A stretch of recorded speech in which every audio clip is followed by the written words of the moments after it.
Today I'm going to be talking about ethical and religious profiling. This is a huge issue in our world today. And for those of you who've been paying any kind of attention to social media, or any kind of media for that matter, for the past couple of months, you'll realize that religion is an extremely sensitive subject. Not to mention everything that's been going on in the world that relates around ISIS and other terrorist groups. This means that people are being profiled based on their religion and based on their ethnicity, and this is an extreme problem that needs to be addressed. Some of the more prominent events, such as killings in cities, especially Paris, shootings in schools, and terrorist threats from all around the world are what have the world rocked by this crazy profiling movement. This is an important issue to address because it affects nearly everybody. Have you ever been profiled based on your religion or maybe on your ethnicity? This has been a huge increase because of all of the events that have been going on and because of the touchiness of subjects nowadays. Most people know that there are ways to fix this. Based on a recent poll that I took, 33 out of 36 participants had an answer as to how to fix this problem. But the sad truth is that nobody's really willing to fix this problem. So the question that I would beg to ask is this a social problem, or is it a problem with individuals? You choose. This is a very, very important and current issue in our society. James A. Forbes wrote, "When people rely on surface appearances and false racial stereotypes, rather than in-depth knowledge of others at the level of the heart, mind, and spirit, their ability to assess and understand is accurately compromised." This is something that I feel that everybody needs to hear. Do you get that? Everybody needs to hear that you can't just look at somebody and make a snap judgment, especially based on a stereotype that may or may not apply to them. There are so many people who are born right here in America that get stereotyped as being born maybe in the Middle East or in Africa or in other places in the world. It's crazy the amount of inconsistency that people have with those stereotypes. Here are a couple of statistics. When asked in a poll whether or not people had ever been affected by racial stereotyping, being the victim in this circumstance, 51% of participants said that they had been stereotyped before based on their religion or ethnicity. 22% said that they weren't sure, and another 22% said that they had never been stereotyped in this way. I feel that this is not so much an issue of maybe the stereotypes, but more an issue of understanding exactly how different races and cultures and religions work, and those mindsets are important to understand. So you may ask me, why are you passionate about this? Or why is this an important issue? This is an important issue because it relates directly back to bullying. Dr. Wolk said, "Being bullied is not a harmless rite of passage. It has serious long-term consequences. It's important for schools, health services, and other agencies to work together to reduce bullying and the adverse effects that follow it." Some of the major things that happen with bullying are low self-esteem, social rejection, depression, which can also lead to suicide, and long-term emotional effects. So it's important to say that this bullying not only affects the victims, but it also affects the people who are bullying. When people look at somebody and they think they're different than me, that means that I have the right to be mean to them, then that means that they are acutely and inaccurately able to see this person for who they are. So back to what Forbes said, when people rely on surface appearances and false racial stereotypes rather than in-depth knowledge about a person, it accurately affects the way that they see other people and their need to communicate with them. So I'd like to mention that this isn't just a one-time fix. It's not a one-thing changes all.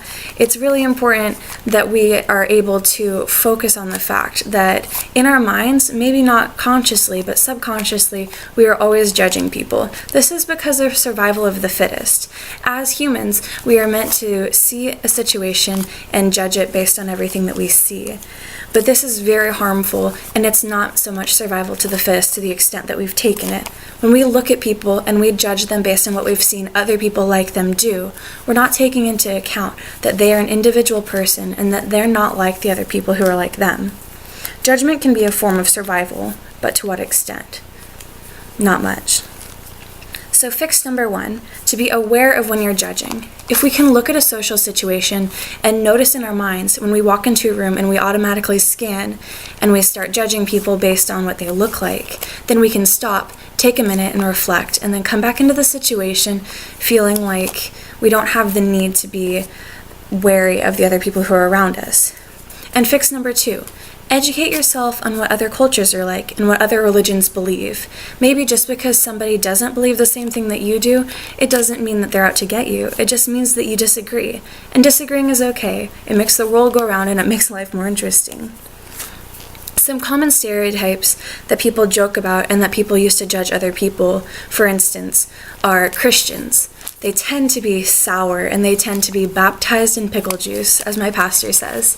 They also tend to judge people based on their wrongdoings, and a lot of this stems from current events, such as the red cup fiasco from Starbucks. One person gets a little bit upset about something and all of a sudden it's blown out of proportion.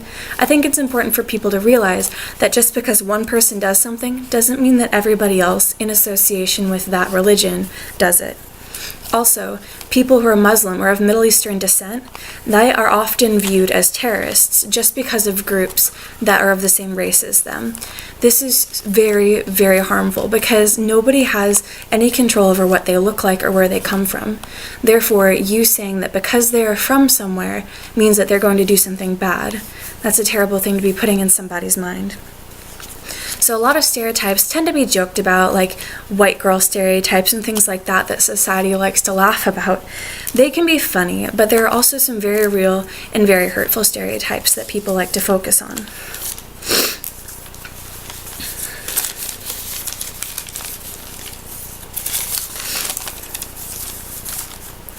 So imagine a day that a Black American and a Christian and an atheist and a Protestant and a Catholic and all the like can walk into a cafe together and they can sit down, complete strangers, and they know nothing about each other, and they don't have to worry about being judged, and they don't have to worry about other people thinking differently of them because they're different.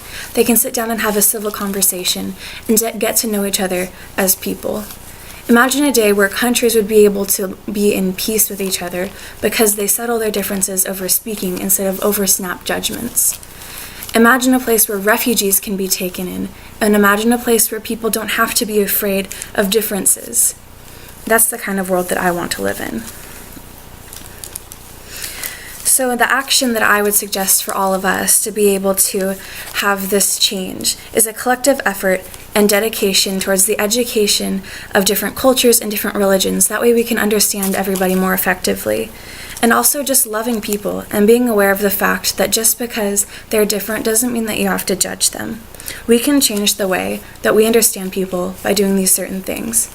And in the words of Martin Luther King Jr., and when this happens, and when we allow freedom ring, when we let it ring from every village and every hamlet, from every state and city, we will be able to speed up the day when all of God's children, Black men and white men, Jews and Gentiles, Protestants and Catholics, will be able to join hands and sing in the words of the Old Negro spiritual, "Free at last, free at last. Thank God Almighty, we are free at last."